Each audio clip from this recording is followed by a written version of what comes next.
Hi, everybody. Thank you for coming out in the weather. I really do appreciate it because, quite frankly, if it were me going to a class and it was this cold, I'd stay home. So I'm very, very grateful that you came out. My name is Joleene DesRosiers Moody. I will spend this much time talking about me and the rest of the time talking about you. And forgive me, doesn't it figure I have that frog in my throat? So I'm going to drink a lot of water and suck on lozenges, so forgive me if my voice breaks. Basically, I am a Unstuck consultant and speaker. I'm an author. I authored my first book last year. But before I began this adventure, I used to be a television reporter in central New York, and I did that for about 10 years. And what I found interesting was that I didn't realize it was my job I disliked. I couldn't figure out what it was I disliked. Has anyone ever experienced that? So I thought, well, I've got this great job. I'm on TV. Who's supposed to complain? It was me. I was unhappy. So what really kicked it into high gear for me is my mom passed away. Has anyone ever experienced delayed mourning? Okay. I had no clue. When my mom passed, after a few weeks, I thought, this isn't so bad. This is going to be good. I'm going to make this through. I was wrong. It was about 8 months later that I experienced her death, and in the light of her death, as they say, I had that awakening, and I realized, wow, life really is too short. Whoever came up with that adage is absolutely right, and I'm not living the right way. What I'm doing is wrong. I'm not happy. It is my job. I was doing a lot of terrible things to my health to try to compensate to find that happiness, and decided to follow a passion, and I'm doing it, and I love every stinking second of it. And I really am grateful for you all being here because I'm hoping that I give you a gift today that you can take home and use to help you grow for wherever you are. I call this program Getting Unstuck because I don't care who we are, what we've done in the past, what we're doing now. We always experience getting stuck at some point. We work a job we don't like. We marry someone we don't love. I know you guys love each other. It's all good. I'm not pointing you out or anything. But we end up doing things. You're living in sin. So they figured it out after a while, right? But we end up falling into our comfort zone because we do things, and then when we have this dream or this idea that we want to change, we're afraid to do it because, quite frankly, it takes a lot of work, right? And it doesn't just take work. You've got to share that fact with somebody that you want to make that change. And lots of times they look at you like you're crazy. What do you mean you want to leave your job to go overseas? What are you talking? You want to change your career? You're 43 years old. And they limit your beliefs by sharing their limiting beliefs. And that's what gets us stuck. And what happens is when we have this passion, and it's a passion that we've had since we were a kid, or it's grown, or we've discovered it as we got older, it gets buried under layers of, am I allowed to swear in here? Bullshit. It gets buried under layers of stuff. And we forget what our passion is. And I've confronted people and talked to them, and we talk about passion. Well, what do you want to do? And they say, I don't know. I don't know. Can you help me find it? And I get what that's like because it gets so buried by so much stuff that we lose track of what it is. So my goal today is to try to teach you how to unbury that stuff so that you can rediscover it, or if you know what it is now, you go out there and you get it. So the key to life, what's the key to life, Joleene? I don't know. But I know this. The only way we can survive happily and feel fulfilled is to grow. We have to experience growth. And I'm not just talking from going from 5'4" to 5'7". I know you're a short, beautiful woman. You sat here so I could pick on you. But to actually grow spiritually, to grow emotionally, to grow in our work, in our career, we have to grow to survive. That's what feeds us. You may know, or it may be you yourself, somebody that isn't growing, and that particular individual is probably depressed. And they're stuck in the comfort zone. And I apologize if you can't see this in the back. I didn't think well enough when I put this together. But in your comfort zone, that's where 90% of the population lives, is in this circle where they're just living a mediocre life. They're just surviving. They just get up every day, right? They go to their job. They do what they need to do. They live in fear. They're settling. They're only living an average life. By the way, this is not criticism. I want to make that very clear from jump. There is no judgment in this room, not while I'm standing here, okay? If I talk about anything, it's to make a point. I am the last person that's going to judge anybody.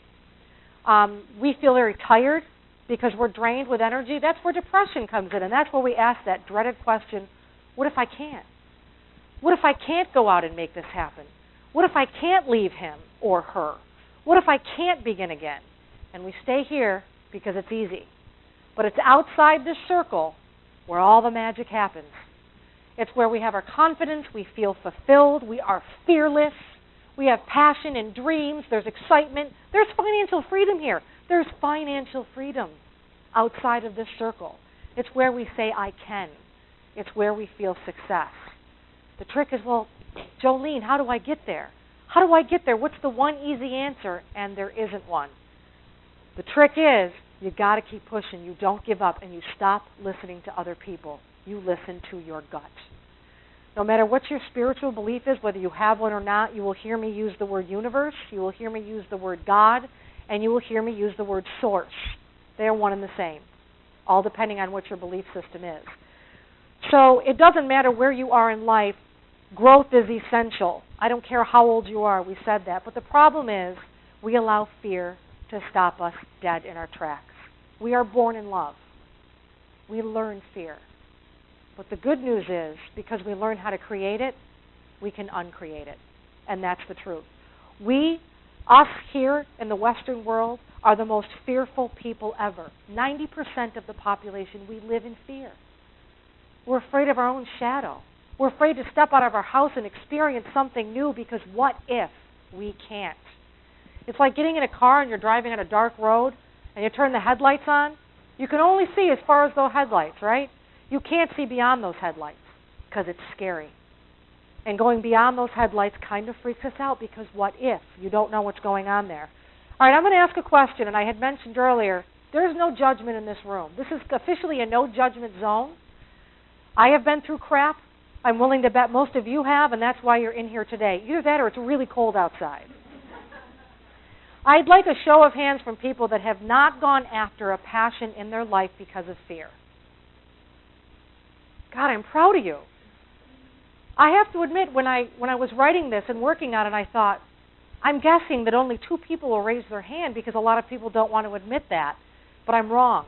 And I'm actually very proud because it's something we all struggle with all the time. It was my story. There I was, very unhappy, working this job. I was miserable. No idea why. And I actually, I turned to addiction. And I'm sure a lot of people can relate to this on some level to deal with it. I was labeled I hate saying it too, a borderline alcoholic because that's how I dealt with it. I would drink. And I'm going to talk a little bit why we get involved with addictions and what we can do to reverse them and get out of them. But I was unhappy. And I was just existing. That's all I was doing was existing. I wasn't living. You know, and I'd see people out there and they're doing these extraordinary things and they're making money and they're really enjoying their life. And then there was me. And then I thought, is it just me? How do I get to where they are? Why am I stuck over here? How do I move out of that realm? Well, what I discovered is breaking through the fear, it uncovers layers of uncertainty that we have experienced. I already talked about those layers. Those layers begin when we're young and people tell us we can't.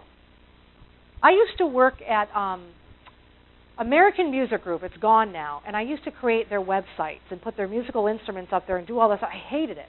It just wasn't what I wanted to do. And I decided to quit my job to become a reporter, and I took a huge pay cut. And I went to tell my father about it, and I was like, Dad, I got this great job. I'm going to be a TV reporter. I'm going to be on TV in Watertown, and it's going to be great. And he's like, how much you making? I said, $18,000. He said, Joe, what are you doing? I said, I don't know. I love it. This is when I thought I loved it. I really want to do this. I really think this will be exciting. He's like, Joe, sometimes there's things you have to do in life that you don't want to do. It's not about what you love. It's about the money. And even then, before I had the knowledge of what I did now, I was like, that doesn't sound right. Why on earth would people do that to themselves? You know, he told me there's just I've done it all my life. I didn't like going to work every day, but I did. And I thought, boy, that's really stupid. Is that really how this works? And I was young. I was also stubborn. And I didn't listen to him, and I went ahead and I got that job for $18,000 a year. And I ended up staying at, what are you doing? You're late. Don't you hate that?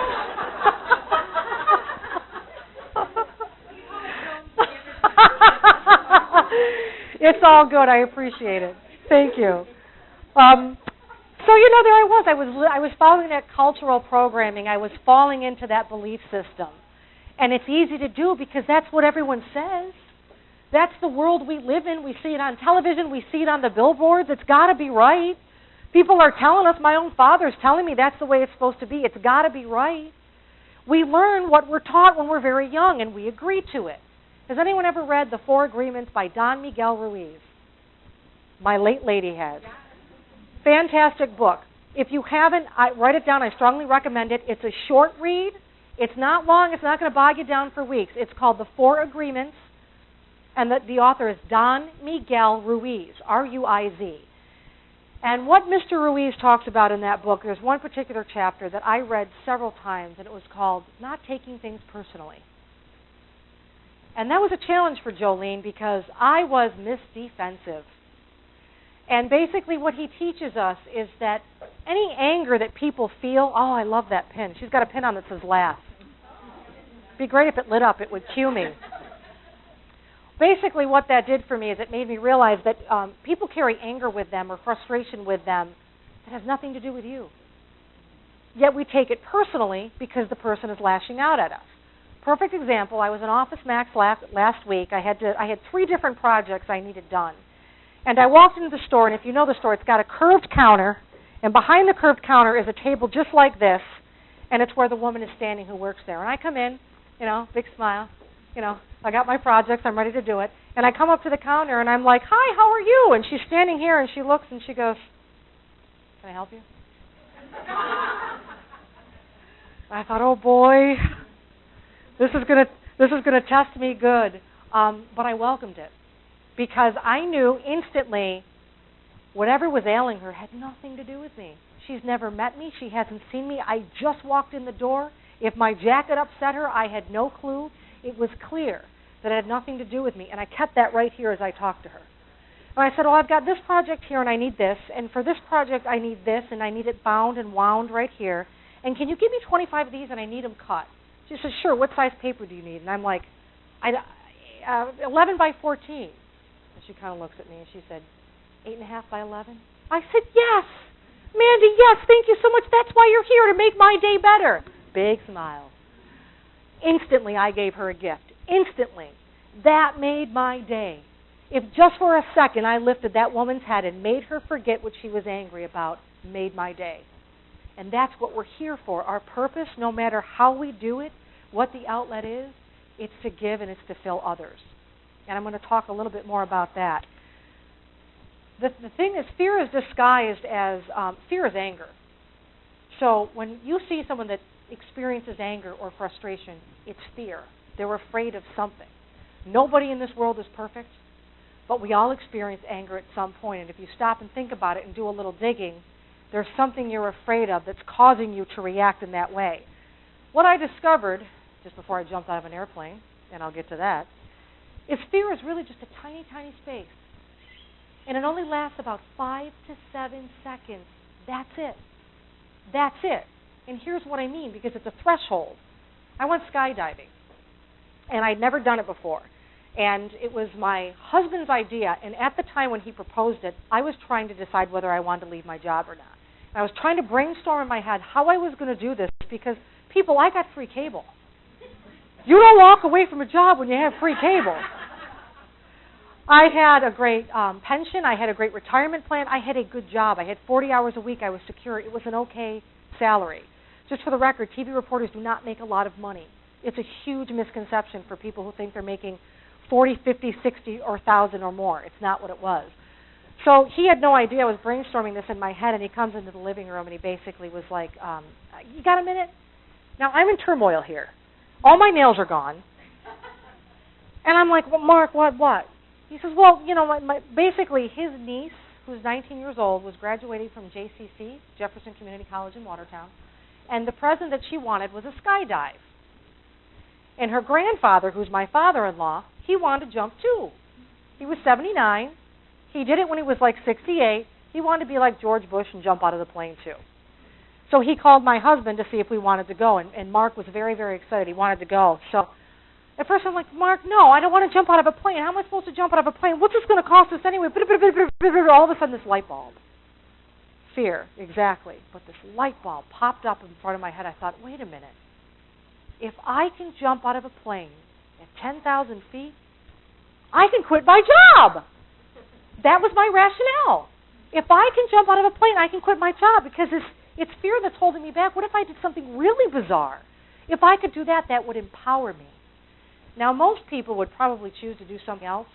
It just happened to pop in front of me, and I decided to make that what I would do, so I agreed to it. So we went to Rochester. That's where the jump happened. There were about 6 of us, and every time the pilot would come down and say, "Who's next?" I'd step back, and everyone else would step forward. And I didn't want anyone to know I was afraid. I didn't. You know, isn't that what we do? We hide it. So eventually it was my turn, and my husband had jumped, and he was alive, and my father-in-law jumped, and he was alive, and everyone came down in one piece.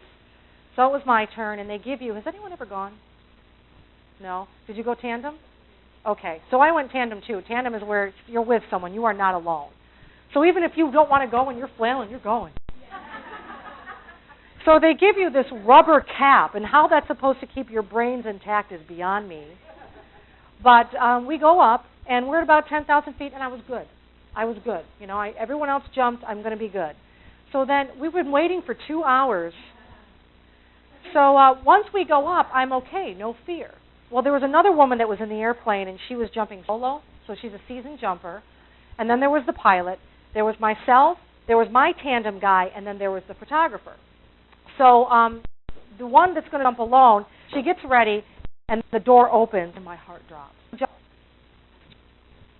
Come and get my card later. Go to my website. Video is on there. Okay? Basically, when the door opened, I could see the landscape. I thought, what on earth am I doing? It's easier just to quit the job. That's stupid. I watched the one girl jump, and she did fine, and you know, they're rolling video, and now I've been on camera for 10 years, you know, doing television news. I know how to put the cam on. So they put the camera on. How you doing, Joleene? I'm like, great! Scared? But what happened was it was good. It was when I hit the edge of the plane and looked down that I was the most scared.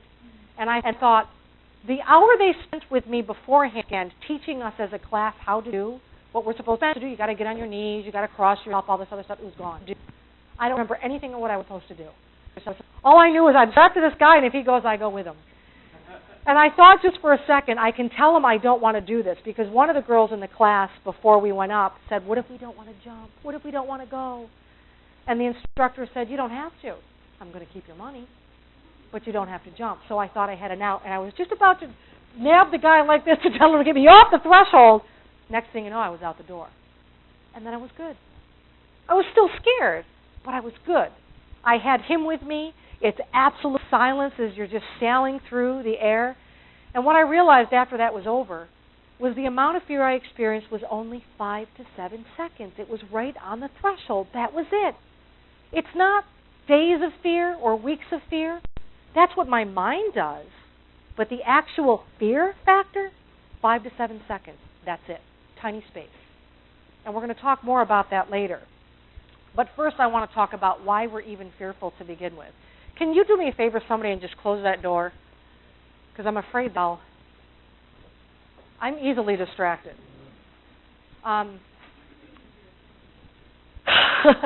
Probably. What we experience as humans, no matter who we are, where we're from, how long we've lived, how old we are, how young we are, no matter what, there are 6 human needs we simply need to satisfy. You either satisfy those needs in a positive way or you satisfy those needs in a not positive way. And I'll explain what I'm talking about. But first I want to explain them to you. The first need is certainty. And these are in no particular order. Certainty is the need for stability and comfort. You know, some people are very comfortable in a smaller home, you know, with cozy, lots of clothes on. That's where they get their certainty and their comfort. Some people are very comfortable and stable in a large home with lots of land where they've got lots of room to move. Everybody's different. Neither is wrong. The second is variety. Everyone needs that variety in their life. This is a huge need for me, the need for change and stimulus. If you are very spontaneous, you have that need very much so for variety. And everybody's needs are different. We all have to satisfy them, but some of us have needs that are greater than others. There are some people that need certainty more than they do variety. Significance. I don't care how quiet you are if you don't say boo. If you're one of those people that says, I like to sit in the backdrop, you still need to feel special or unique. Everybody needs to feel significant. And then love and connection. We all need to feel love and connection, and that's just what it says, connecting with others. It doesn't have to be romantic love. It can be friendships. With males, females, it doesn't matter. It's connecting. With pets. It's no wonder I have 4 of them. 2 cats and 2 dogs. It's just that need to connect with people. These 4 needs are the needs of the personality. These 2 needs down here, growth and contribution, are the needs of the spirit. This is the goal. We want to experience growth. We want to develop and expand. We want to develop spiritually. We want to develop emotionally. And we want to contribute. To contribute, to give beyond ourselves. Have you ever met someone that only thinks of themselves? It's all about them. Are they happy? They're not happy. They think they're happy maybe because they have everything they want, but they don't have love and connection. They don't have the variety in their life, things like that. You're not happy unless you're serving others. And our source, that's what they want for us, is to serve others. That's how we're the happiest. 7 or 8 years ago, if I saw a $5 bill on the ground, I'd scoop it up and put it in my pocket. Mine. I win. The other day I was in Tops, and there were 4 ones on the ground and a receipt. And I was like, oh my God! And the new me came and said, I simply must find who this is. I have to become a superhero. Whose money is this? And you could tell it had just been dropped because it was still there. No one else had picked it up. There was a receipt. It was 7 o'clock in the morning, so there weren't many people in the store. And I scooped up those dollar bills, and I looked at the receipt, and I became an investigator. I must find whose money this is. Neosporin. They bought Neosporin. Someone must be in their vehicle putting it on right now. So I go out, and there's one car in the parking lot. There's a few others, but only one with somebody in it. And she's scratching a lottery ticket off. Like mad. I'm like, that's got to be her. And I went and I knocked on her window, and she rolled her window down and smiled. I said, did you just buy Neosporin? She didn't even flinch at the question. She's like, yeah. I said, I believe this is yours. And I handed her $4, and I never felt so full. $4 I gave back to her. That made my day. You know what I mean? It's the little things like that. It wasn't about me anymore. I was filling myself. I was giving beyond myself. I could have kept that. I could have been selfish. And that's part of my growth spiritually, is to be as authentic as possible. And that little $4 deal was part of how that worked for me. So how do we meet these needs? Well, you meet them in negative ways and positive ways. And after I tell you, never again will you question why you do what you do, because this is going to explain it to you. I'm going to use significance, for example. I meet significance by doing local theater. In other words, it makes me feel special and unique when I'm in front of an audience and I'm able to give to them. And how I know that I'm reaching it in a helpful way, there's 4 ways. The first is it feels good. So you know you're meeting that need if it feels good. And it feels good to me. I've loved it. I've done it since I was a kid. The second is it's good for you. It feeds your soul. That's how you know it's good. The third is it's good for others. Others benefit from it. People come see the show. They enjoy it. And the last is it's good for the greater good. Where everyone benefits, nobody is hurt. That's how you know you're meeting that need the right way. Significance, again, I'm going to give you the opposite end of it. I have a friend who struggles with a nerve disorder. And she struggled with it for a long time. And I want to make it very clear again, this isn't a criticism, it's merely an example. I struggled with a disease for 26 years, so I get that. So every time I run into her and talk to her, the conversation is always about the illness, the medications that she's on, the pain she suffers, the things she can't do. And what do you think that gives her? What's the one thing she's looking for in conversation? Sympathy. Why was it a giver? Significance. That's what makes her feel significant. So you go through the questions. Does that feel good to her? Not likely. Is it good for me? Not really. It takes my energy and depletes it. Is it good for others? No, because they're stretching out to give that sympathy too, and they're draining their own energy. And it's not good for the greater good because it doesn't give people faith that they can overcome. And it's unfortunate, but this is how she feels the need for significance because something else is lacking in her life. For those of you that may have struggled with addiction, For me, when I struggled, I was filling the need of certainty. I had stability and comfort. It also filled my need for love and connection with myself. I loved me. I was having a great time. And then if I spent time with somebody else who was drinking, it was the same thing. I was having that connection. Do you see the difference?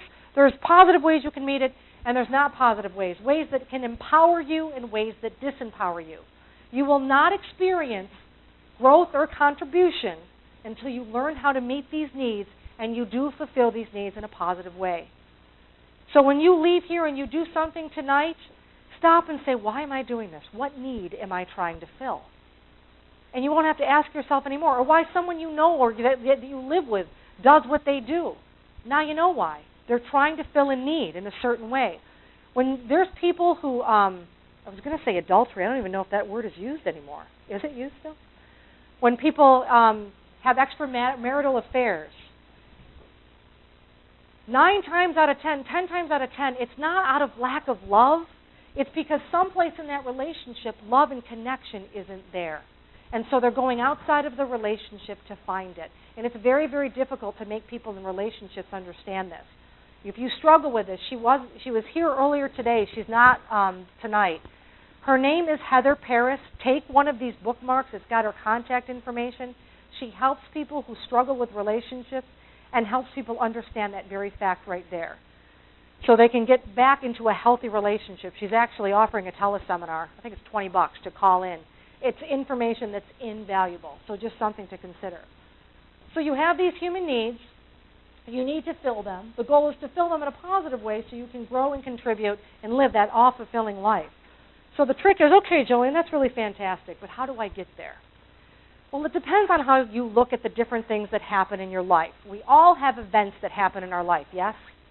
And we can look at those events in positive ways, or we can look at them in negative ways. The events don't determine the outcome of our life. It's the response to the events that determine the outcome of our life. And bear with me. I need a new one of these.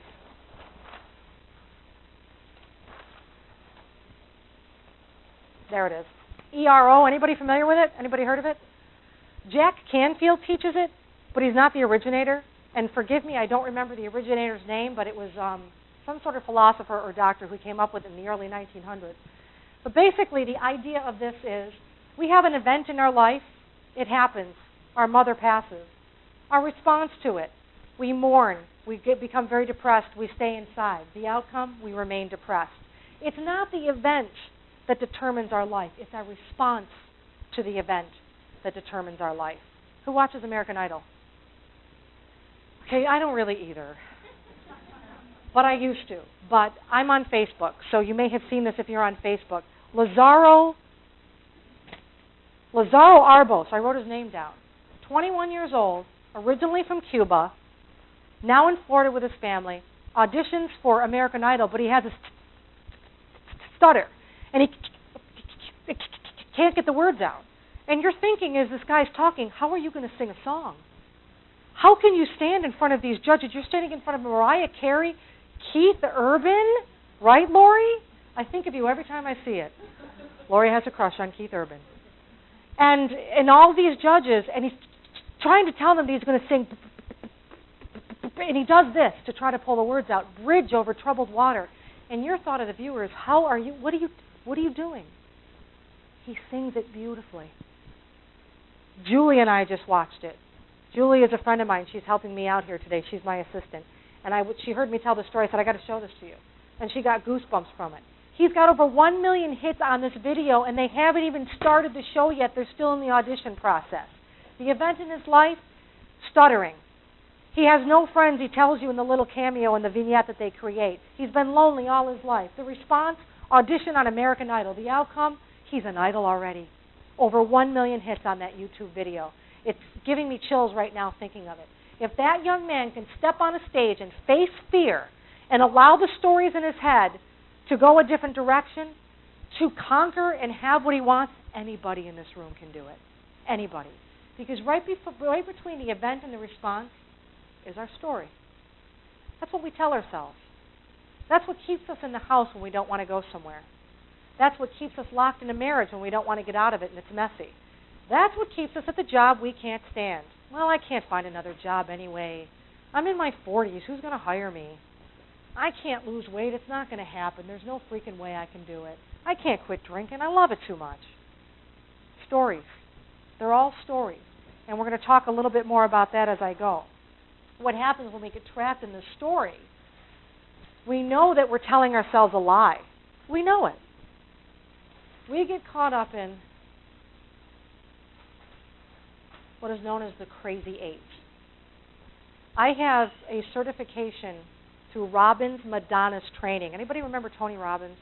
This guy is still huge. And the certification I have is called strategic intervention. So I was trained to help people with interpersonal conflict. And I learned this during my training, as well as the 6 human needs, by the way. And basically, the idea of the crazy eight is we as humans cannot experience one emotion the entire time for the rest of our lives. Naturally, our emotions have to fluctuate. So if we're feeling anger at some point, that emotion has to stop. That feeling has to stop, and we have to feel something else. And this is when we start experiencing the crazy eight.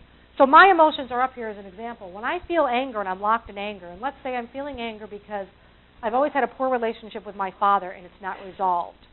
And before I learned not to take things personally, because his anger was not directed to me, I'd seethe. I'd be so angry, and I would be angry for days, and I'd be angry at the world, and I'd spread the anger to the lady at Office Max and anybody else in my path, and then my body and my mind would say, that's enough, and I'd become frustrated because I was so angry, and so I'd sit with that frustration for a little while, and I'd be frustrated because I wasn't angry, and then I get so frustrated I'd be angry about it, and I'd go back and forth and back and forth. It's the crazy eight. There's only 2 ways out of the crazy eight. You can go into addiction, whether it's drinking or smoking or sex or soap operas or whatever it is you do to numb out. Prescription drugs. It doesn't even have to be an addictive behavior like that that's common in the trifecta. Just something you do to numb out and get away that keeps you in the crazy eight. You never escape. It never goes away. You keep going. The only way out is, and you're going to hate this answer, is accepting what is. Well, what does that mean? What do you mean accept what is? How can I accept what is when there are horrible things happening in this world? Things that cannot be controlled, and you're telling me to accept it? Don't throw eggs at me, but yes, I am. Because at that moment, you can't change it. And we live in a polar world. We live in a world where there's good, there's bad. Where there's hate, there's love. If there wasn't the opposite in our polar world, we wouldn't know what good is. We would only know. And we would only exist. And we wouldn't know what emotion is. So what I mean by accepting what is, too, is we as Westerners, because the Dalai Lama pretty much has this, they have this on the other side of the world. Accepting what is recognizing that the world unrolls just as it does. And because we are so impatient, because we live in a world that wants instant gratification, when things don't work out our way, we get off. Traffic jam. You're cruising along, you're on your way into work, you hit a traffic jam. What do you say? Son of a... I don't have time for this. I'm going to be late. My supervisor's going to... I don't believe this. What is wrong with this guy? Holy crap, and you're screaming, and the flames are popping out of your head, and you're just going nuts. And you're angry, and you can't control it. Me too. I'm the same way. I used to be just like that. It's like, this just ruins everything, and you just keep going and going, and your negative energy starts spreading out into the universe. And you're going to carry that energy with you into work, and you're going to rip people apart as it goes, and you're thinking of, I got to park in the overflow parking lot. It's raining. I don't have my umbrella. This is ridiculous. It's donut-y. I'm not going to get a donut. And so it goes. So I actually use this story in another class I teach called Accepting What Is. And what I try to teach people is just play with this. Instead of getting all burned out and upset, see what happens when you do just the opposite. And you look at the other side of things. Well, first of all, if you're late, that 15 or 20 minutes less that you have to sit at the desk, right? That's the bonus. Add that to your half-hour lunch. That's 45 minutes. You don't have to be there. And if it's something where you're trying to get in shape and you got to walk from the overflow parking lot in the rain, then so be it. And when you go in and the donuts are gone, and there's always one because someone has to eat half. That all your favorites are gone anyway. Bonus. Exactly. There's always an upside. And we're trained, we're programmed in this culture to live and seethe and grow in the negative. How many times have you ever been in a group of people And you're chatting and you're at a party or something, you're talking along and some woman walks by and she's looking real good and someone in the crowd goes, oh my God, did you see what she's wearing? So, and what happens is, they're here, we may be up here, we come down to their level because we want to belong. Even though we don't agree with what they said, yeah, that's a horrible skirt. It's because we have the need to conform and belong. Even though it's in that negative realm, we don't really want to be there, but we do it anyway. And every once in a while, you've got someone in that group of people that isn't afraid to speak their mind and say, no, I think that dress is all right. That is officially me. That is officially me. There's no more BS with me. I used to be that person because I didn't know who I was and who I wanted to be. But now I'm not afraid anymore. And I'm not trying to cause a problem or make a riff. I just say, I don't know, I like it. And what happens is, oh. And then they're all like, yeah, it's all right, it's a good dress, good dress. So it happens like that because it's easier for us to conform to what we've learned. And what we've learned in this society is that negativity thrives. What we forget is the power of our own mind. It's more powerful than you realize. Your thoughts run your life. When you can learn to control your thoughts, everything changes. It's amazing how it changes. You'll actually start laughing at yourself and how ridiculous the thoughts are that you're having and how you're letting them just run you and turn things around for you in the wrong way. You are the deliberate creator of your life. Did you know that? That means you call the shots. You make all the decisions. Nobody else, you. You have stories that may tell me otherwise or tell other people otherwise. I had a woman in here earlier, and she asked me after the class, she asked me about a few things. She said, what if you are in your comfort zone and you finally learn to step out of that comfort zone, but you can't accept what is? I said, then you're not out of your comfort zone. And she's like, Well, what if you're taking care of people and you can't do other things you want to in your life? I said, well, what do you mean? She says, well, I'm a caregiver and I take care of other people. And I accept that that's what it is, but I'm unhappy. I said, isn't there anyone else that can take care of them? No. Nobody else that can take care of these people? No. You have no free time whatsoever? Well, yeah, I do. I said, honey, you're not going to like what I say, but you're telling yourself a story. There is a life out there you want to live. You are not outside of your comfort zone because it's more comfortable to stay within it and tell yourself and everyone else that you have to take care of other people so you can't take care of yourself. And it hurts, but it's true. And it's profound. And it's not meant to hurt. It's meant to be profound. When we recognize that, that's when we go home and we go, wow, you know what? I'm not doing this anymore. I'm just not going to do it anymore. And you stand up for you and you listen to the voice inside of you. That voice inside of you is also Source or God or the universe. You see, we're all made up of the same thing. The chairs you're sitting in, the people we see here, the universe outside the door, everything you see is made of the same matter. I remember learning that in 8th grade and I didn't believe my teacher because it doesn't look the same. We all look different. It's because our eyes allow us to see things differently and different materials and everything feels different, but it's all made of the same matter. And I want to tell you a little story about that, but first, I want to encourage you all to play with this idea that when you open yourself to receive, it will come. And if you're sitting here going, oh, seriously, Joleene, if you're going to go on about this, I'm going to go get another cup of tea. Just bring me a cup so, when we come back. But what I mean is, what you give, you get back. Some of you have heard of it and know it as the law of attraction. And if you've ever seen the movie The Secret, I just want to say the movie was put together to sell.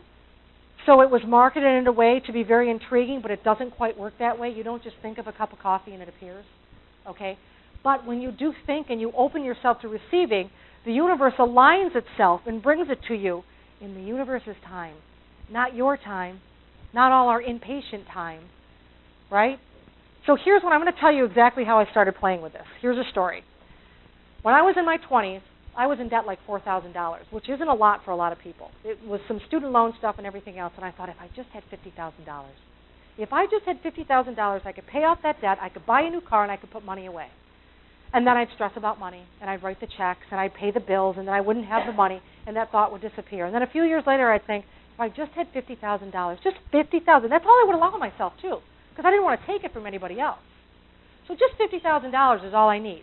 And then something else would come up, and the car would break down, and I'd write the checks and do all this other stuff, and I would basically block myself from receiving, and I didn't know this or understand it then. And then a few years later, the same thought would come, if I just had $50,000. I don't need any more, God, just $50,000. That's all I need. You can give it to other people, just $50,000. And I never forgot this, and here's why.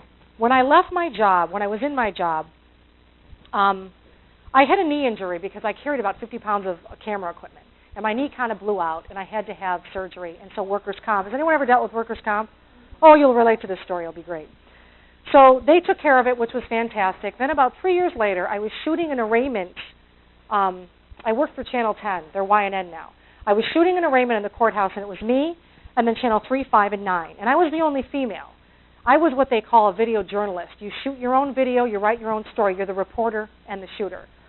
So then there's the other guys, because these stations have more money, so there's the reporter and the photographer. And we're in the hallway of the courthouse, and what happened was we were shooting arraignment for a woman who had stabbed to death another woman in a gang fight. And both families were there on either side. And, of course, there's anger and there's pain. So we see the courtroom doors open, and I pick up the camera and I shoot. And if anyone has ever shot with any camera, it's tunnel vision. You don't see anything except what's going through that lens at that time. So here I am shooting, and I'm watching the family, and we've already decided we're not going to approach anybody. We're going to leave them alone in their pain. We don't need anything from them. So we're just shooting the video, when all of a sudden, my body just kind of hits the back wall, the camera hits the floor, breaks into 3 pieces, my glasses fly off, and people are swarmed around me. Are you okay? Are you okay? I don't even know what happened. What happened? Had no clue. I got punched in the face by a 15-year-old kid. And I didn't even know it. And he was a family member of the woman who had been murdered.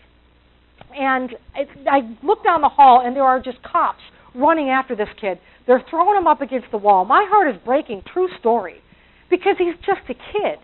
He wasn't angry at Joleene. He was just angry. And he took it out on me. He probably didn't even know I was a woman. I mean, I hope he did. But I was on the end, and he just kind of lashed out at me. So the attorney who had taken care of my knee, the comp attorney, called me up, and he says, you got to get in here. And I said, well, I'm fine. I haven't lost any work, and I didn't. I ended up slipping a disc. Wait, this is my addiction. Anyone else have this addiction?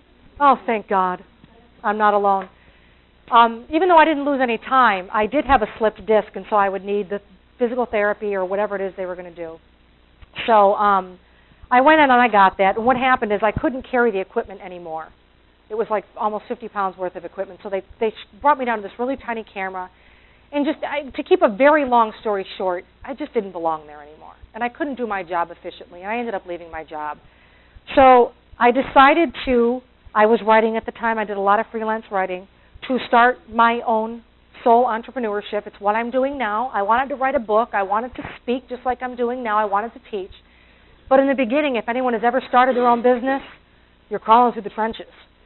So I was upstairs in our home office, and I get an email from my attorney, and he basically tells me there's this new comp law. And basically what they want to do is if you can prove that you had to leave your job and you couldn't do your job, and I can tell this story now because I'm gone. You couldn't do your job because of physical whatever, something going wrong, they'll compensate for you. And I was like, wow, really? And he told me the formula, but that law is so I can't do it. My husband's a prosecutor, and sometimes I'm like, what? You know? But the law is very convoluted, and he explained it to me. So I thought, you know what, if this gets me $600, beautiful. We could use $600. I don't care what it takes. So basically, I had to prove that I had been looking for a job since the day I left my job. And I had been looking for a job since before I left my job. So I went through Hotmail and got all of my cover letters, the resumes, everything, 88 pages. I created a cover letter that explained why I had to leave, right? And that was only a fraction of why I had to leave. Let's just say I'm really good at writing. And I put it together. What's that? No, it was true. It just wasn't, there was many reasons why I left. That was just a portion of it. But I explained that portion to them. So they got all this paperwork, and I'd say about 4 weeks later, I was sitting upstairs again in that office, looking out the window thinking, what am I doing with my life? And this email comes across from my attorney, and it says in the headline, possible compensation, possible settlement, $40,000. And my knees buckled. I thought, this is spam. This is not real. No, this can't. And I was shaking, and I opened it, and it was CC'd to my attorney and to me, and it basically said, because of this law, and if I agreed to close the case, because they were trying to weed out a bunch of cases too, that they would give me this settlement for $40,000. And you know what happened in my head? I want 50. So I called my attorney, and I'm near tears. I'm like, is this real? He says, yes, it's real. Yes, it's real. And my heart is pounding because I'm like, I've never seen this amount of money in my life like this. I've never even made this as a salary. So he says, come in, and we start talking. And I said to him, now they take a percentage off the top. They do. And I said, I want $60,000. He said, why? I go, so I can have $50,000, because that is my intention. I didn't say that to him. But he says, well, this is determined by the years you worked times your left foot times all this other stuff, and they're coming up with $40,000. I said, find a way to make it $60,000. He found a way to make it $60,000, took his cut, and I had $50,000. Now, I know that sounds like free money, yeah, but I really believe it was because I eventually learned to unlock that block, and I learned it when I left my job, because I allowed myself to be open. One more story in connection with that, right after that, well, similar. When I was home, I was on Facebook, and I saw this thing for Hallmark contest, make your own card. $250 to the winner. I'm like, cool, I can do this. And you had to find an old picture. So I'm going through, my husband comes home to me just pouring through this bin and pulling all these pictures out, and he says, what are you doing? I'm like, if I can come up with a funny picture and add a funny caption, we win $250. And we were getting married, and every penny counted. So he got right into it, and he sits down, and he pulls out this really dorky picture of him, his sister, and his brother. I'm like, no, Mark, that's not going to work. He's like, no, it'll be funny. We can say, sorry we missed your birthday. We were out getting haircuts. I'm like, Mark. And I didn't want to break his heart. So I said, you can submit that one. I'll submit this one. It won. His card won. Pass it around. He's the guy with the goofy glasses. So we got this $250, and they said if you sell a lot of this card online, you'll get $250 more. So now I'm playing with the power of intention in the universe, and I'm like, we got to set this intention. I'm getting all excited about it. We could use that. That's $500 total. We could do this. We could do this. We sold them online, and we got $250 more. And the really fun part about it was, in order for us to get that second check, we needed signatures from everybody in the picture, and his brother was in Indiana. He flew in and surprised us on our wedding. So we got that signature. I would have forged it. So once that happened, I really started to play with all of these thoughts that people were talking about, and the power of the universe, and the law of attraction, the law of divine compensation, which is the same thing. And I thought, if people have been writing about this for years and talking about this for years, there's got to be something to it. And what's happened, I recognize, is the culture we live in has just buried our own power, so we're like robots busy listening to everybody else. In a world where instant gratification is what we can get, where anything is possible, but you can only stay within this structure. And we set parameters for ourselves, too. We literally set parameters for ourselves and tell ourselves we can only do this, but we won't go this far. And it's because of the culture we're in. So we are led to believe we can only achieve so much, and that's it. You go to high school, you go to college, you get married. That's how it goes. Nothing more, nothing beyond that. Because if you go beyond that, you're going to be the lady with a funny dress. You're the outsider because you're doing things that no one else would normally do. There was a doctor in Geneva, Switzerland. His name was Dr. Nicholas Jensen. He wanted to prove that there was always energetic connection between things, regardless of where those things are in our world. Have you ever experienced, like, you're thinking of someone like, oh my God, I haven't seen Tammy Mallory in like 100 years. And bam, I bump into her in Wegmans. Ever had that experience? You think about someone and you bump into that? That's not coincidence. And if you don't believe that, just borrow my belief system while you're at least sitting in this room. It's the power of intention and the power of the universe and the energies coming around. So there's this doctor in Switzerland that wants to prove this theory to people. This was in 1997, so what he does is he's got infrared cameras, he's got all the scientists and scientists, reporters around to record this, and he takes this piece of energy, this piece of matter, and he splits it in half, and he sends it through a fiber optic wire. And he sends 1/2 7 miles this way and 1/2 7 miles this way. And he starts recording it. And what happens, visualize this if you will, you've got this piece of matter, he cuts it in half, and now it's 2, and he sends, so they're 14 miles apart, right? So you've got these 2 balls of matter, of energy. And what happens is, visualize like a little like a lightning bolt, comes of each one and meets the middle of energy. So they're 14 miles apart, but energetically they're still connected. So to further prove that everything is connected, he bounces on this piece of energy, and guess what happens to this piece? Next, it bounces too. And then when this one over here, he's about to bounce it this way before he even does. The force of gravity and the force of energy causes this one to do the movement, as if they were twins. Just like with twins. Does anyone know a set of twins where that actually happens? Are you laughing at my son in that picture? Twins. I do too, honey. I do too. He doesn't look like that now. I swear to God. So, yeah. There's a picture of him in this book here. So you'll be able to see that. So basically, how all your thoughts flow create your reality, because you're the deliberate creator of your reality. You block that creation when you start telling stories. Who here is familiar with Byron Katie? The work. Okay, so you're familiar with that. So what the work is, basically, is there is this woman who experienced something quite profound, and she created this procedure. I'll try to keep it simple, where she teaches people that their thoughts are just that. They're just thoughts.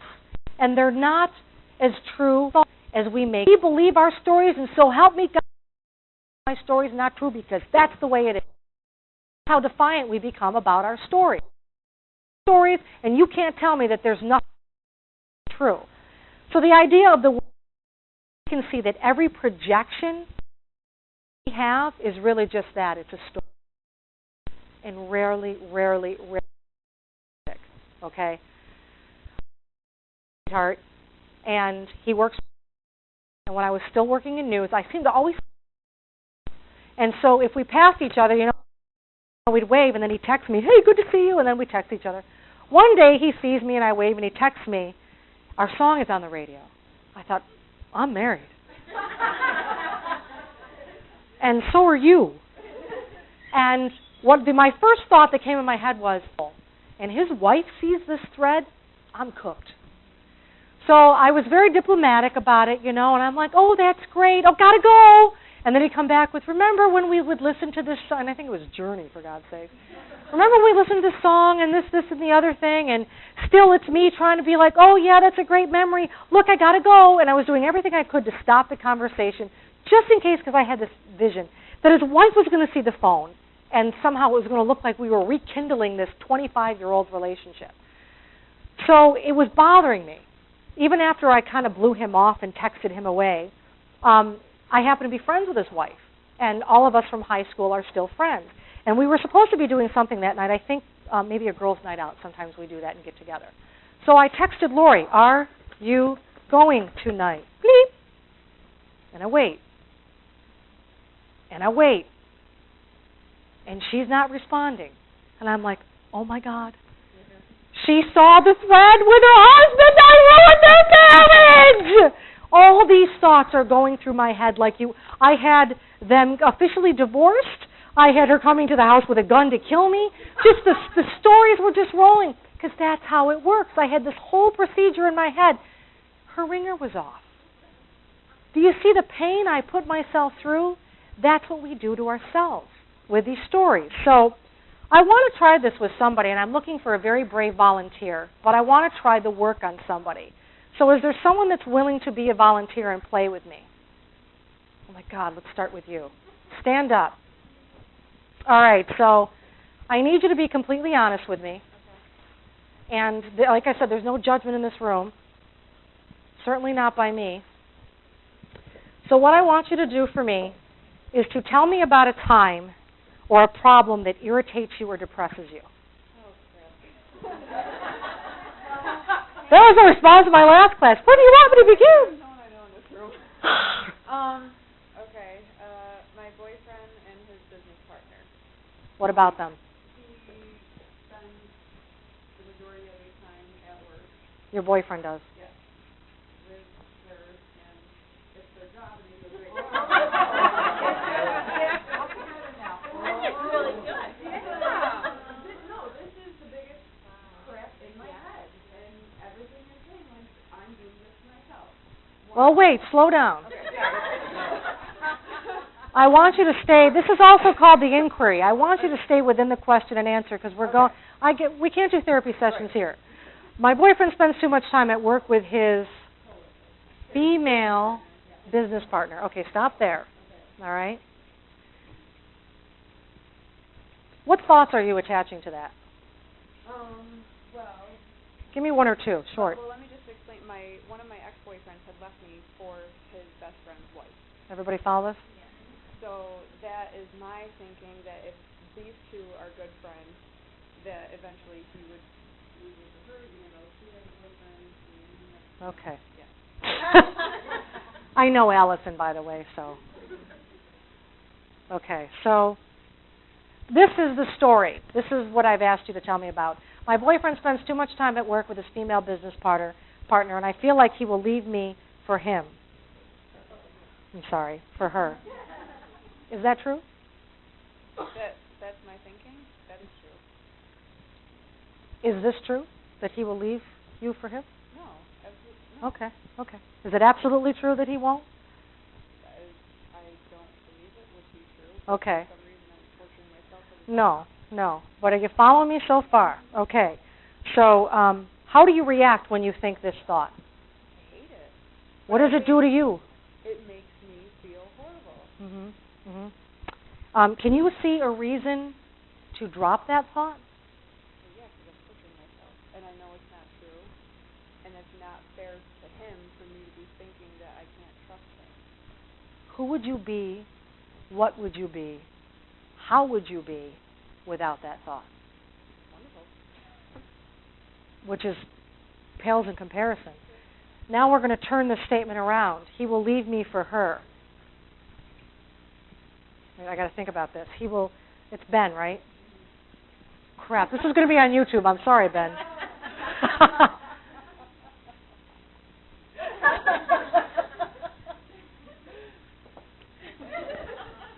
Basically, what I did is I took her statement and I attempted to turn it around. The original one was, Ben will leave me for her.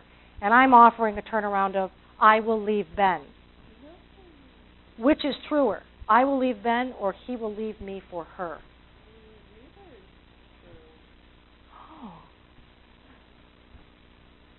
You understand what I'm doing? If we practice this, you can sit down, honey. That was a very abbreviated version, by the way. Yeah, very brave of you. If we stopped and actually asked ourselves these questions in this order, remarkable how it would turn around. And if you're interested in learning more about it, it's Byron, B-Y-R-O-N, that's her first name, Katie, K-A-T-I-E, and the book is called The Work. Is there someone else that wants to try this? That's willing to try this? Stand up, my love. And I'm just doing this so you get a feel of it. And again, this is just to show how the projection of our mind works. It's not a criticism about your thoughts or anything like that. So talk to me about a problem that irritates you or depresses you. I want to go back to work. I left the job that was secure, had benefits, and I was miserable. Mm-hmm. Like you, I can relate totally. Mm-hmm. And I've never done anything like this in my life. So what depresses you about it? I was traveling doing like traveling. So the depression is not having the job yet. You're frustrated because you don't. Okay. And I need to make money. What thought are you attaching to not having a job? What is the reason you don't have a job? I'm waiting for my next assignment. So I think I'm blocking myself with all this anxiety. Got to have a job, got to make money. So I'm probably doing it to myself. It's anxiety. And I'm trying to chill out and relax, but I've never done what I've done before. I've done something very secure. And So I don't have a job, and my anxiety is why, is pretty much what you said to me. Okay. So this is a little bit different because we've got two portions in a sentence. You don't have a job. That's true. There's no thought about that. That is most definitely true. And my anxiety is why I don't have a job. Is that true? Probably I'm doing it to myself, so yeah. Is that absolutely true? That's the reason you don't have a job.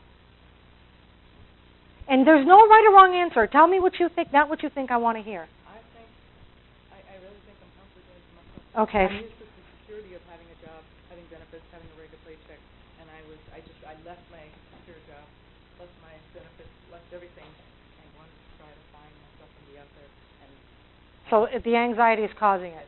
And what does that mean to you? You don't have a job, and my anxiety is why. What does that mean to you? lack of money and security. So you don't have security without that job. Is that true? Is that true? I'm in a house, and I have a place to live and all that right now, but... So it's not absolutely true. There is a sense of security. How do you react when you think that thought, that you don't have security? Mm-hmm.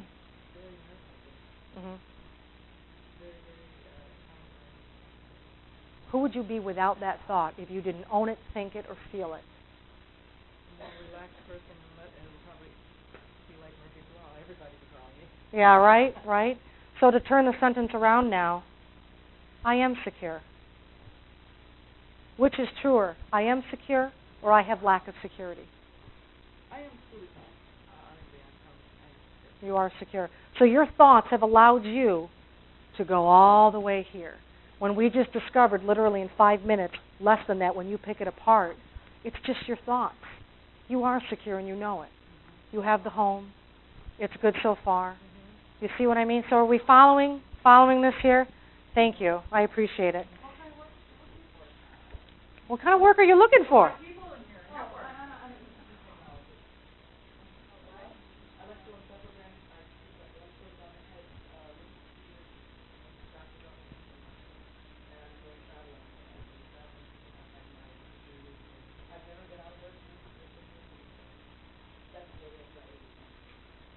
So nerve-wracking. Very, very nerve-wracking.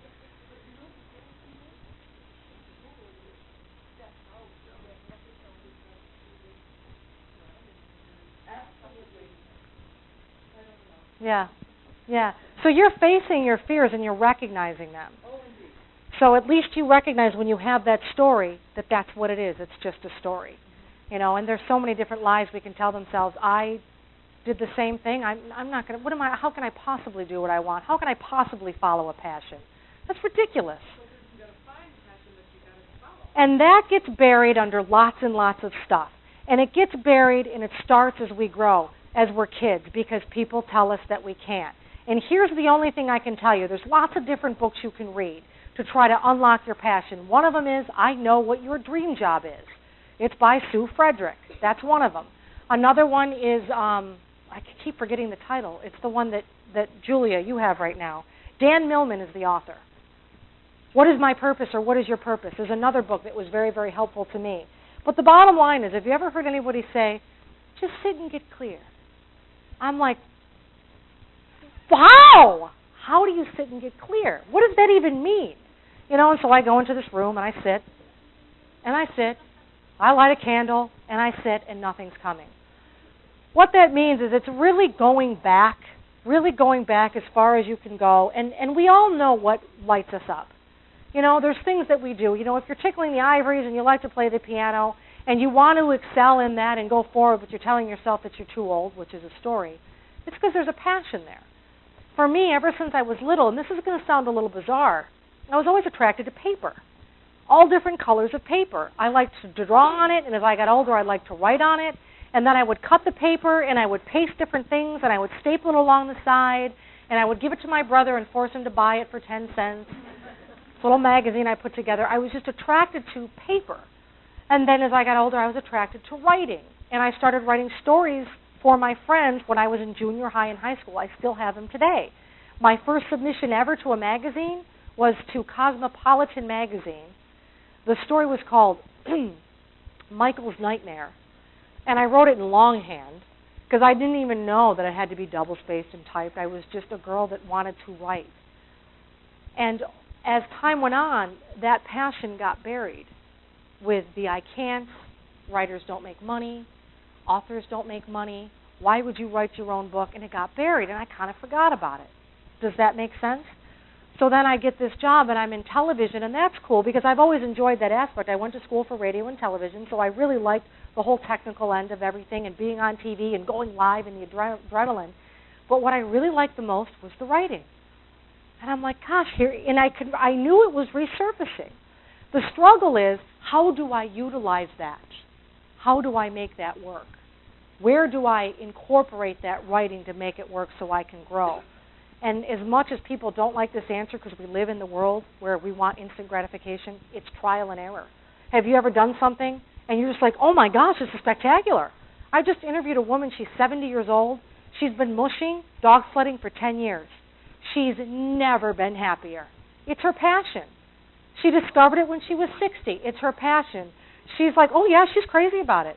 Those dogs, she had to introduce me to each and every dog. There were 15. It took like an hour just to do that. And I'm like, oh, these are great dogs. And I love dogs. I have two.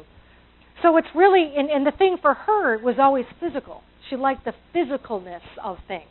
So she was kind of like following this route, and she'd do different physical things, but nothing satisfied her until she moved to Alaska for whatever God bizarre reason and discovered the mushing. So it's going back that far and trying to remember the little things that thrill us and turn us on. Altering our belief systems and modifying our needs can make all the difference in the world because we're so programmed to think negatively. And it's difficult to not take things personally. And we talked about that. Don Miguel Ruiz, it's a great book if you take things personally. But you're not going to achieve what you want if you don't believe it exists. If you immediately tell yourself that it's not out there, guess what? It's not out there. Absolutely not out there.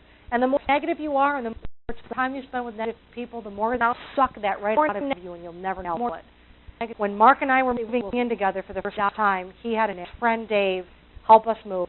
He's a professional mover, so he can put his stuff in like a puzzle. And Dave brought his son, Dave Jr. At the time, Dave Jr. was 10 years old. And he was bouncing around the backyard with our black lab. And the kid was just not care in the world, right? And I made a comment about that. I said, oh my gosh, look how much fun he's having. And Dave Sr. said, well, life hasn't sucked him out yet. Life hasn't taken him down yet. And I remember thinking, well, life really? Is that what some people are thinking? They think life is keeping an entity outside their doors to attack them? Sadly, yes. Is that the way it is? No. You know what? 1 second, my love. He put himself in that position, that he was in of misery. He was a convicted felon for drug trafficking. Life didn't hang outside his doorway telling him to go do that. It was his choice. Every single moment in our life is our choice. It creates who we are. And, yeah. Yeah.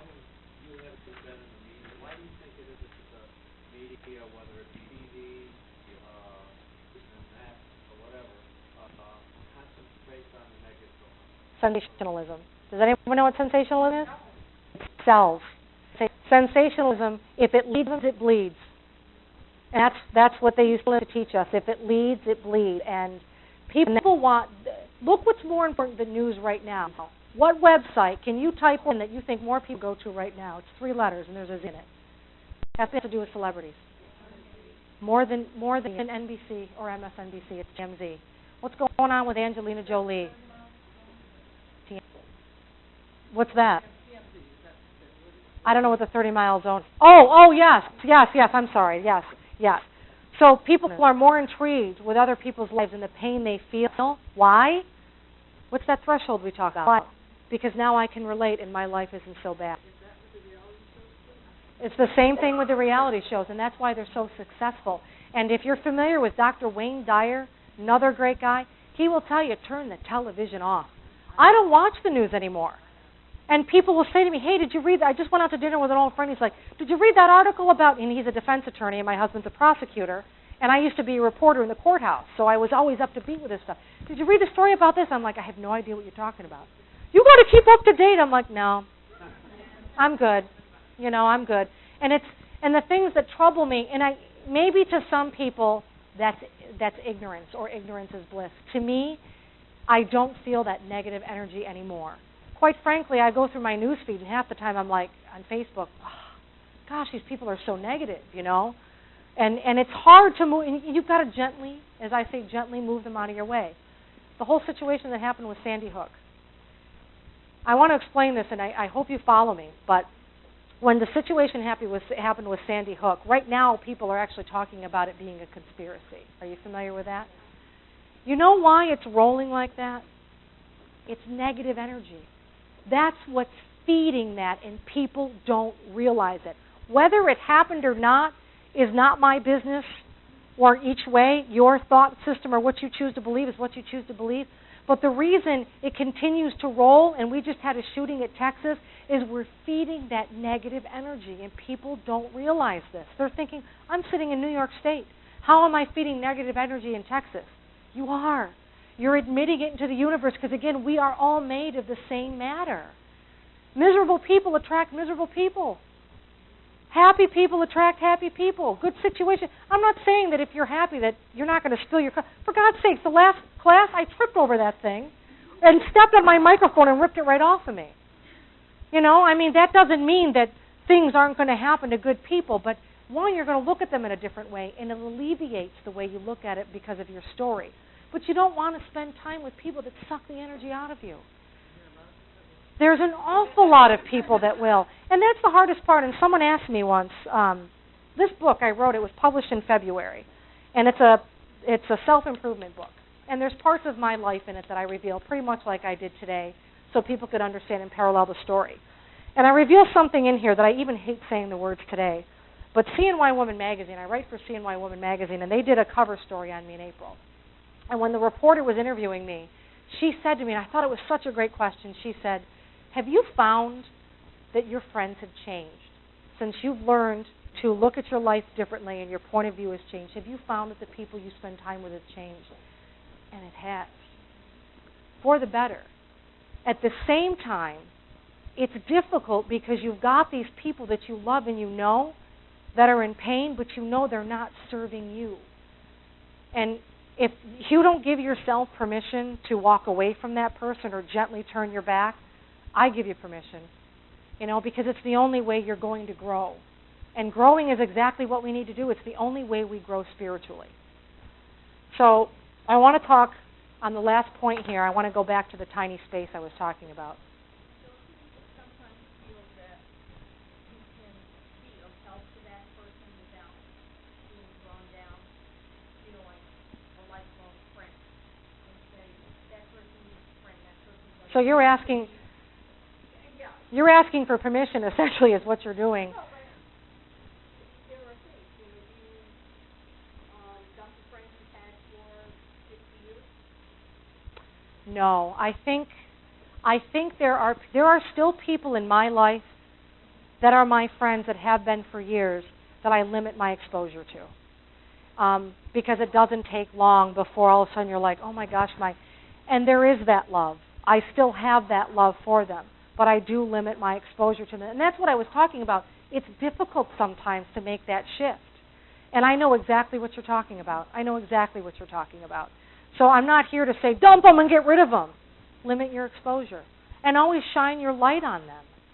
And it's just like the woman in Office Max. She didn't know who I was. Even if I lit her up for 10 seconds, I lit her up. I somehow did that. And that's probably what you do for that person. That individual hasn't yet arrived or has not awakened. And we can't criticize those kinds of people. And I have to be very careful here because a lot of people don't understand. And I don't mean anyone in this room because I'm willing to bet you're all here just for that reason. But we're so quick to judge people that cause other pain without recognizing that they're in pain and that's why they did it. And I'm going to leave it at that, if you follow what I mean. And when we focus our energy at being angry at that individual that has caused pain, that's when we perpetuate that anger and that pain and that negative energy even further and further out there. So I want to go back to the fear factor and talk about the fear. I said it was a tiny space. And that's all it is. And I want you to play with this. If there's something that's kind of freaking you out that you have to do, you know, people say, well, how do you do it? How do you overcome the fear? Nike had it. They hit the nail on the head when they said, just do it. Just do it. But remember, when you're doing it, it's only 5 to 7 seconds. I am working with a woman. She sells Mary Kay, and she goes gangbusters when she sells, but she has this fear of picking up the phone and actually calling people, which is part of what she has to do to sell to make money, because she's afraid they'll say no, they're not going to want her product, they're not going to want the facial. And I said, we'll call her Mary.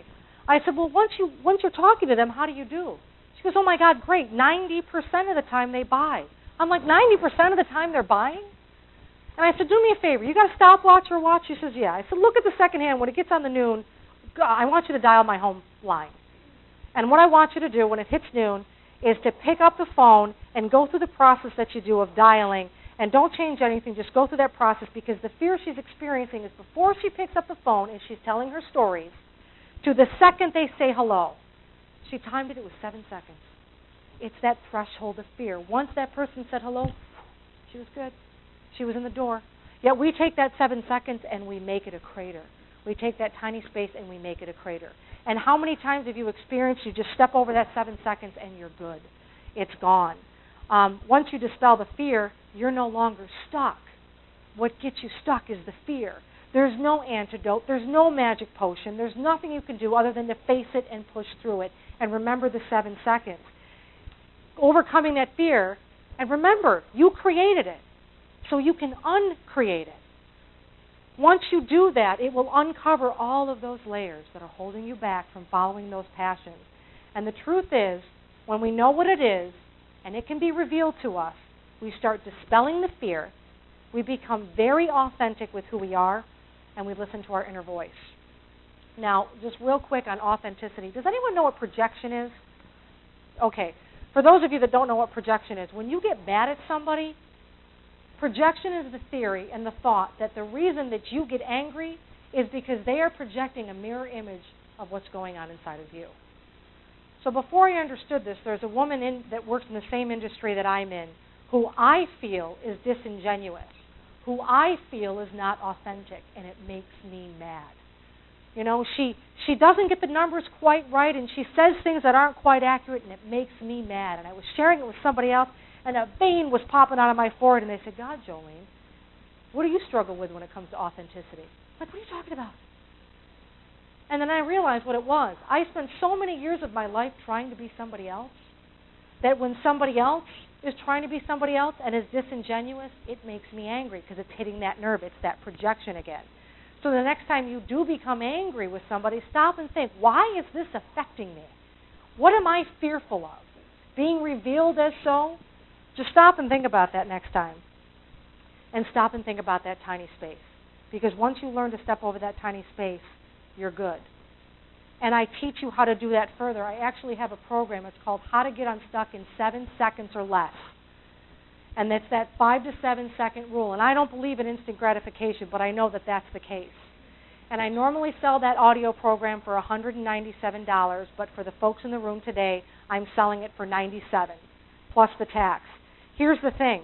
Instead of moving forward in a way that leads us to a life that is not fulfilling, we're so busy listening to that cultural programming, and it's keeping us down, and we end up reinforcing those beliefs, and we believe them ourselves. Well, I can't. Just remember, if someone says, you can't do that, that's their limitation. It's not yours. And we end up running and running and running on that hamster wheel again. In that program, I teach the one mistake that we make when we try to move forward and what it is that makes us stop so we don't move forward anymore. I talk about why we tell ourselves, I'm too old, it's too late, I'm not good enough, I can't do that. I talk about that too. There's only 3 things you need to change to get unstuck. And I talked about one of them today. And it was uncovering and revealing your story. It keeps us from telling the lies that we tell ourselves and the stories we believe that keep us from growing. Just like we talked about those 6 human needs. In order to get past fear, you have to get past that 5 to 7 seconds. That's it. That's it. Just that 5 to 7 seconds. There are order forms on your chair. You can fill those out. And if you want, I can process them. You can put the information, and I can process them, and I can shred them right here. Or Julia will be sitting here. She'll take care of you. I'll be sitting here. I can take care of you. My book is up here. It's for $17.50. And one thing I forgot to do, and I did it in the other class before, is I have this giveaway, and it's got my book in it. It's got another book. It's got this little thing, this lavender deal you can put on your eyes. It's got some yummy, tasty nuts and a relaxing candle. See the form that says name, address, email? Fill that out. Julia's going to grab them, and I'm going to put them in a bag, and we'll draw a name, and we'll see who's going to end up winning. Julia will come around with that.